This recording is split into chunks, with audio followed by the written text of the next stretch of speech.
남아프리카 공화국 케이프타운의 해변에는 반짝이는 관광지 스트랜드와 그 옆에 빼곡한 마을 놈자모가 불과 몇 미터를 두고 마주보고 있습니다. 왼쪽 스트랜드에는 넓은 마당과 차고가 있고 잔디 정원과 깔끔한 도로가 이어져 있습니다. 오른쪽 놈자모에는 작은 집들이 좁은 골목을 따라 빽빽하게 서 있습니다. 스트랜드 쪽 집들에는 수도와 전기가 잘 들어오고 고속 인터넷과 편리한 교통도 갖춰져 있습니다. 놈자모 사람들은 공용 수도를 나눠 쓰고 불안정한 전기와 교통을 감수해야 합니다. 이 두 동네의 차이는 단지 돈에 많고 적음이 아닙니다. 대부분 백인이 사는 동네와 대부분 흑인이 사는 동네가 선명하게 갈라져 있기 때문입니다. 만약 도시 지도를 펼쳐놓고 사람들의 피부색을 작은 점으로 찍어보면 이 선은 더 분명해집니다. 서로 다른 색의 점들이 한 줄을 사이에 두고 갈라져 보입니다. 카메라를 더 멀리 뺀다고 상상해보면 이 선은 케이프타운 곳곳에서 반복됩니다. 바닷가의 멋진 아파트, 단지와 멀리 떨어진 거대한 타운십이 한 도시 안에서 나란히 존재합니다.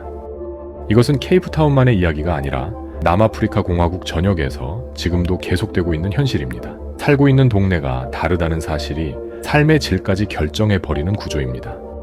그렇다면 이런 선은 도대체 어디서부터 시작된 것일까요? 단순히 우연히 생긴 경계가 아니라 수백 년 동안 쌓인 정책과 차별이 도시 위에 남긴 흔적입니다. 시간을 거슬러 올라가 보면 1600년대 유럽 국가들이 아프리카 남쪽 끝을 주목하게 됩니다. 아시아로 가는 항해 길목에 있는 핵심 보급 기지가 될 수 있었기 때문입니다.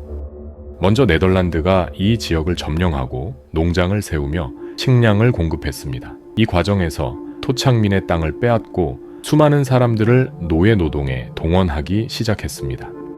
이후 영국이 이 지역을 빼앗아 케이프 콜로니라는 식민지로 편입했고 네덜란드계 정착민 일부는 내륙으로 더 깊이 이동해 자기들만의 공동체를 만들었습니다. 19세기 말 다이아몬드와 금이 발견되면서 상황은 완전히 달라졌습니다. 갑자기 이 땅은 제국의 핵심 자원 창고가 되었고 돈과 권력이 몰려들기 시작했습니다. 광산에서 캐낸 광물을 수출하기 위해 영국은 광산지대와 항구를 잇는 철도망을 빠르게 깔았습니다. 선로 주변에는 투자와 일자리가 생겼지만 멀리 떨어진 흑인 지역들은 발전해서 계속 배제되었습니다. 이때부터 인종과 공간의 격차가 눈에 띄게 굳어지기 시작했습니다. 어떤 사람들은 철도와 항구 근처에서 새로운 기회를 잡을 수 있었지만 많은 흑인 공동체는 주변부에 남았습니다. 1913년에는 토지법이 만들어져 흑인들이 살 수 있는 땅을 국토의 작은 일부로 제한해 버렸습니다. 나머지 넓은 땅은 백인 소유지로 묶여버렸습니다.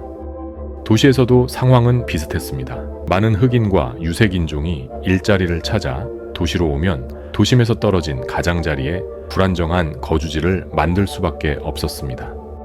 그 와중에 케이프타운 한쪽에는 조금 다른 분위기의 동네가 생겼습니다. 옛 노예 출신과 상인들, 예술가와 이주민들이 섞여 살던 디스트릭트 6라는 곳입니다. 디스트릭트 6는 다양한 인종과 문화가 섞여 있었습니다. 서로 다른 종교와 언어를 가진 사람들이 같은 거리를 오가며 장사를 하고 아이들을 함께 돌보던 동네였습니다. 하지만 1948년 이후 들어선 백인 소수 정부는 이런 혼합된 공간을 불안해했습니다. 이들이 선택한 해답이 바로 악명 높은 아파르트헤이트였습니다. 아파르트헤이트는 단순한 차별이 아니라 법으로 강제된 분리체제였습니다. 사람들을 피부색으로 분류하고 어디에 살 수 있는지, 어떤 직업을 가질 수 있는지를 일일이 정해버렸습니다. 흑인과 유색인종은 농촌의 척박한 지역이나 도시 외곽의 제한된 구역으로 밀려나도록 강요받았습니다. 이 지역들은 훗날 타운십이라 불리게 됩니다. 도시 안에서 이동할 때조차 흑인들은 패스북이라는 신분증을 항상 들고 다녀야 했습니다. 어디에서 일할 수 있는지, 어디까지 이동할 수 있는지가 그 안에 적혀 있었습니다. 케이프타운에서는 그룹 에어리어 법이라는 제도가 도입되어 도시의 각 구역을 인종별로 나누었습니다. 가장 비싼 땅과 좋은 위치는 거의 모두 백인들에게 돌아갔습니다.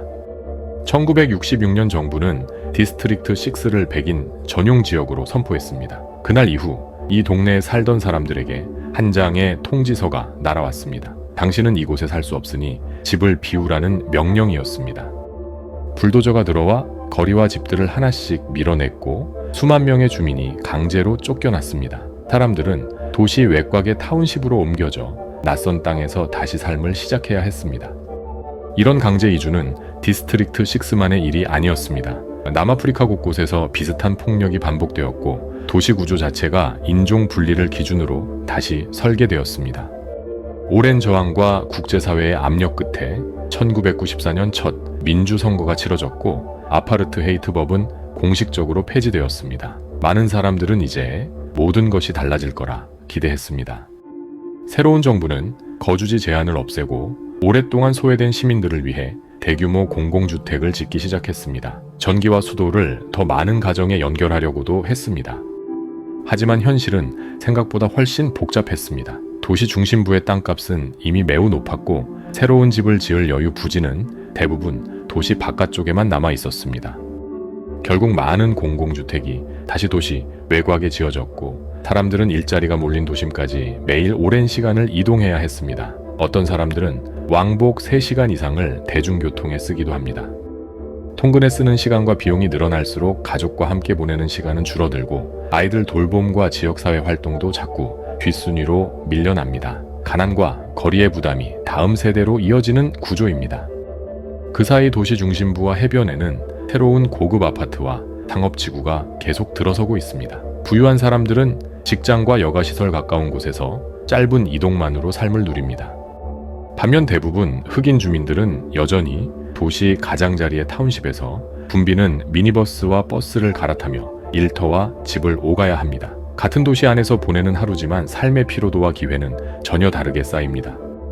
디스트릭트 6로 돌아가 보면 이곳은 지금도 과거와 현재가 부딪히는 상징입니다. 예전 주민들은 고향으로 돌아가기 위해 오랫동안 정부와 협상하며 인내의 시간을 보내고 있습니다. 일부 주민들은 새로 지어진 집에 입주해 다시 디스트릭트 6에서 삶을 이어가고 있습니다. 하지만 여전히 많은 사람들이 자신의 차례를 기다리며 임시 거처에서 지내고 있습니다. 세대가 바뀌면서 이 문제는 더 복잡해졌습니다. 디스트릭트 6에서 쫓겨났던 부모와 그 자녀와 손주들이 각각 다른 기대와 상처를 품게 되었기 때문입니다. 어떤 이들에게는 고향으로 돌아가는 것이 잃어버린 가족사를 회복하는 일이고 또 다른 이들에게는 새로운 지역에서 쌓은 삶과 다시 조율해야 하는 선택입니다. 케이프타운의 불평등은 단지 소득의 문제가 아니라 공간과 시간의 문제이기도 합니다. 집과 직장 사이의 거리, 학교와 병원까지의 거리, 공공서비스에 닿는 거리의 차이가 삶 전체를 갈라놓습니다. 오늘 케이프타운 인구 구성은 아파르트헤이트 시절과 많이 달라졌지만 도시 지도를 자세히 보면 여전히 타운십과 부유한 지역이 또렷한 선으로 나뉘어 있습니다. 이 선을 없애기 위해 도시 계획가와 활동가들은 도심에 더 많은 공공주택을 짓고 대중교통을 확충하며 타운십 안의 일자리를 늘리려는 노력을 계속하고 있습니다. 버스와 철도 노선을 넓히고 자전거 도로와 보행 공간을 늘려 도시 곳곳을 더 잘 연결하려는 시도도 앞으로의 중요한 과제입니다. 사람들이 사는 곳과 일하는 곳의 거리를 줄이는 일은 단순한 편의의 문제가 아닙니다. 이것은 과거의 불평등 구조를 실제로 바꿀 수 있는 가장 현실적인 수단 중 하나입니다. 그래야만 다음 세대가 부모 세대와 다른 출발선을 얻을 수 있기 때문입니다. 케이프타운의 이야기는 어떤 법이 폐지되었다고 해서 차별이 자동으로 사라지지 않는다는 것을 분명하게 보여줍니다. 문서는 바뀔 수 있지만 도시의 모양과 사람들의 일상은 훨씬 더 천천히 바뀝니다. 한 줄의 도로와 한 줄의 철도가 누구에게는 기회의 통로가 되고 다른 누군가에게는 넘기 힘든 벽이 되기도 합니다. 이 벽을 허무는 일은 오랜 시간과 정치적 의지, 그리고 시민들의 참여를 요구합니다. 마지막으로 우리는 이 질문을 함께 생각해 볼 수 있습니다. 같은 도시 안에서 누군가는 바닷가 아파트의 일몰을 보고 누군가는 먼 타운십에서 끝없는 교통체증을 견디며 살 때 과연 우리는 이 도시가 진정으로 하나의 공동체라고 말할 수 있을까요? 과거의 상처를 인정하고 그 상처가 남긴 선들을 지워나갈 때 비로소 같은 도시의 이웃으로 서로를 마주 볼 수 있을 것입니다. 케이프타운의 해변과 타운십 사이를 가로지르는 좁은 땅 한 줄은 그냥 지리적인 경계가 아닙니다. 수백 년의 역사와 선택이 쌓여 만든 보이지 않는 벽입니다. 그 벽의 존재를 직시하고 어떻게 허물어 나갈지 고민하는 일, 그것이야말로 아파르트헤이트 이후 시대를 사는 우리가 함께 짊어져야 할 진짜 과제가 아닐까 싶습니다.